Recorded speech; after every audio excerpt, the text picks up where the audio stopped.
قدیم اصفہان کی گلیوں میں جہاں فنکاری ہوا میں رچی بسی تھی، کیلان نامی ایک ایسا نوجوان کاریگر رہتا تھا جس کے ہاتھ لکڑی اور چاندی کو ناقابل یقین حسن بخشنے کا ہنر جانتے تھے۔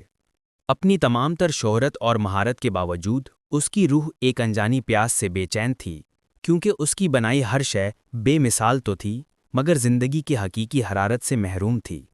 وہ شدت سے ایک ایسی عظیم تر توانائی کی تلاش میں تھا، ایک ایسی الہامی قوت جو اس کے فن کو محض ہنرمندی کی قید سے نکال کر روح کی گہرائیوں سے جوڑ دے۔ سوداگروں اور مسافروں کی زبانی اس نے توانائی کے دو عظیم مراکز کا سنا۔ ایک صحرائے دشت کویر کا آتشی جن تھا جو بے پناہ تخلیقی جنون بخشتا تھا،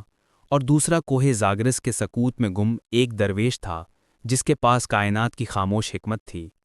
اصفہان کے دولت مند تاجروں اور عمرا کا مسلسل دباؤ جو اس سے مزید بھڑکیلے، بلند آہنگ اور پرشکوہ کام کا مطالبہ کرتے تھے، اس کی روح کی ہلکی سی آواز پر غالب آ گیا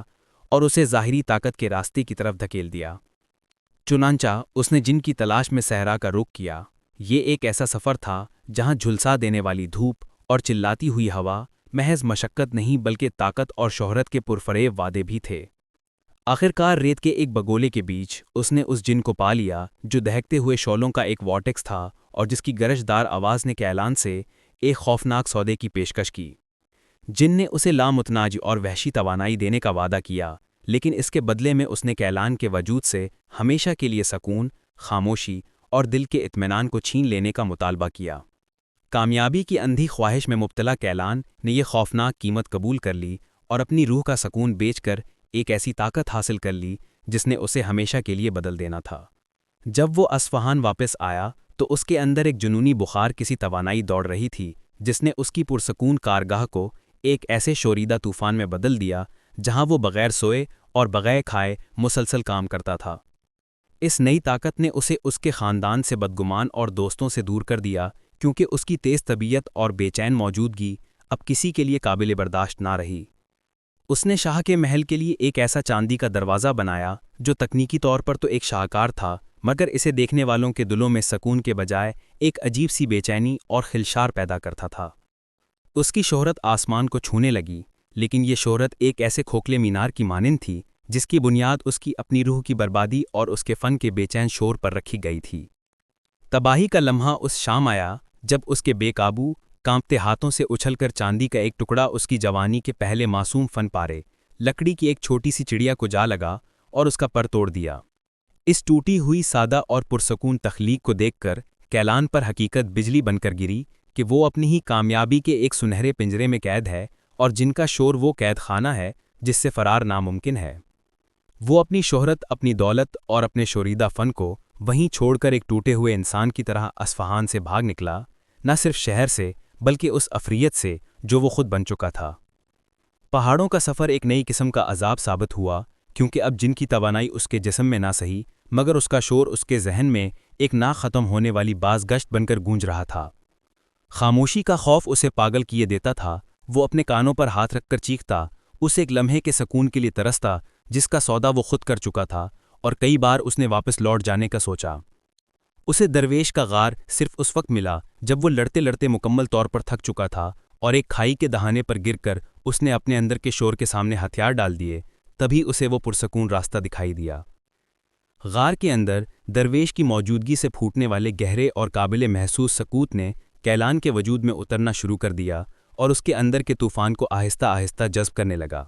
درویش نے اسے پہلا سبق دیا جو بظاہر ناممکن تھا، غار میں ایک برتن سے ٹپکتے ہوئے پانی کے قطرے کی آواز کو اس کے پتھر پر گرنے سے پہلے سننا۔ ہفتوں تک کیلان ناکام رہا۔ اس کا شوریدہ ذہن اتنی لطیف حقیقت کو سمجھنے سے قاصر تھا اور وہ غصے میں چلا اٹھا کہ یہ ناممکن ہے اور مجھے کوئی تیز تر طریقہ سکھایا جائے۔ درویش نے نرمی سے سمجھایا کہ تم مخلوق یعنی آواز کو پکڑنے کی کوشش کر رہے ہو، جبکہ تمہیں خود کو اتنا خاموش کرنا ہوگا کہ کائنات کا نظام تم پر اپنی حقیقت آشکار کر دے۔ اور پھر ایک صبح جب کیلان نے کوشش کرنا چھوڑ کر خود کو مکمل خاموشی کے سپرد کر دیا تو اس نے قطرے کے گرنے سے ایک لمحہ پہلے ہوا میں ہونے والی اس لطیف تبدیلی کو محسوس کر لیا۔ اس لمحے میں اس کا تعلق کسی آواز سے نہیں بلکہ ہر چیز کے پیچھے کار فرما اس ابدی، خاموش اور منظم طاقت سے ہوا، اور اس کے اندر ایک نئی توانائی نئی توانائی نے جنم لیا۔ یہ توانائی جن کی آگ کی طرح جلانے والی بلکہ ٹھنڈی، میٹھی اور زندگی بخش زیر زمین ندی کی طرح تھی جو اس کی روح کو سیراب کر رہی تھی۔ جب وہ ایک بدلے ہوئے انسان کے طور پر اصفہان واپس آیا تو اسے فوراً ایک آخری آزمائش کا سامنا کرنا پڑا، شاہ کی طرف سے ایک پہلے سے بھی زیادہ پرجوش تخت بنانے کے لیے سونے کے پہاڑ کی پیشکش۔ اس کے اندر پرانے کیلان کی بازگشت نے اسے لالچ دیا، لیکن اس نے اپنے نئے پائے ہوئے سکون کی طاقت سے اس پیشکش کو ٹھکرا دیا اور شور کی بجائے خاموشی کا راستہ چنا۔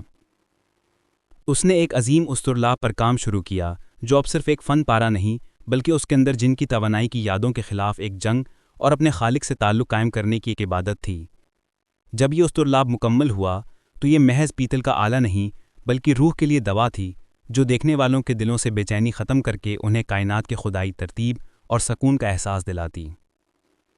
آخر میں کیلان نے یہ ابدی ستا لیا کہ حقیقی اور لازوال کامیابی مخلوق کی شور مچاتی فانی بازگشتوں کے تعاقب میں نہیں بلکہ ایک خاموش اور سپرد کر دینے والے دل کے ساتھ تمام توانائی کے حقیقی منبع یعنی خالق کے حقیقی سے جڑ جانے میں ہے۔